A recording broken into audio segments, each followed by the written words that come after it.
इस मामले में बीती रात गुरुग्राम पुलिस की सेक्टर 39 क्राइम ब्रांच के इंचार्ज हैं सब इंस्पेक्टर मोहित। उनके पास एक सीक्रेट सोर्स से एक इन्फॉर्मेशन थी कि एक व्यक्ति अवैध हथियार के साथ में बिना नंबर की बाइक पर किसी वारदात को अंजाम देने वाला है, जिसके ऊपर गुरुग्राम पुलिस की अलग अलग टीमें डिप्यूट की गई थी। और इसी कार्रवाई के दौरान में सब इंस्पेक्टर मोहित की जो टीम थी वो रायपुर से सोहना की तरफ जो सड़क जाती है वहाँ पर वो लोग तैनात थे। तो कुछ समय बाद ही उनको एक बाइक पर एक नौजवान लड़का आता हुआ दिखाई दिया, जिसको कि उनकी टीम के द्वारा रोकने की कोशिश की गई, परंतु वो उसके द्वारा भागने की कोशिश की गई। कुछ दूर पुलिस की टीम के द्वारा उस व्यक्ति का पीछा किया गया। कुछ दूर जाने के बाद में वो व्यक्ति को पुलिस के द्वारा रुकने का इशारा किया गया, तो उसके द्वारा पुलिस टीम के ऊपर फायरिंग स्टार्ट कर दी गई।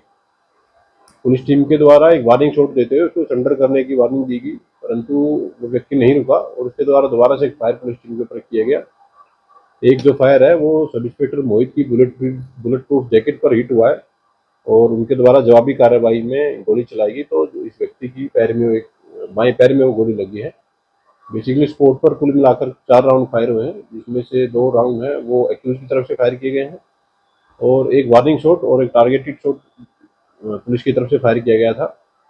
पुलिस के द्वारा व्यक्ति को स्पोर्ट से उठा करके हॉस्पिटलाइज कराया गया था और उस व्यक्ति से पुलिस के द्वारा एक वेपन और एक पिस्टल, एक बाइक तथा इसके अलावा जिंदा कारतूस और 4 अन्य जो स्पोर्ट पे जो फायर हुए थे उनके खाली खोल पुलिस के द्वारा रिकवर किए गए हैं।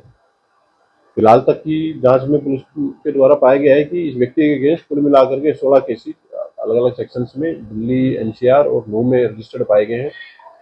एक्यूज की पहचान बेसिकली नूह मेवात के रहने वाले जाहिद के रूप में हुई है, जो कि ये गांव झिमरावट का रेजिडेंट है और 30 वर्षीय व्यक्ति है, जिसको हॉस्पिटलाइज पुलिस के द्वारा कराया गया है और शीघ्र ही इसको इलाज के बाद में अरेस्ट करके पुलिस फर्दर इस केस में कार्रवाई करेगी।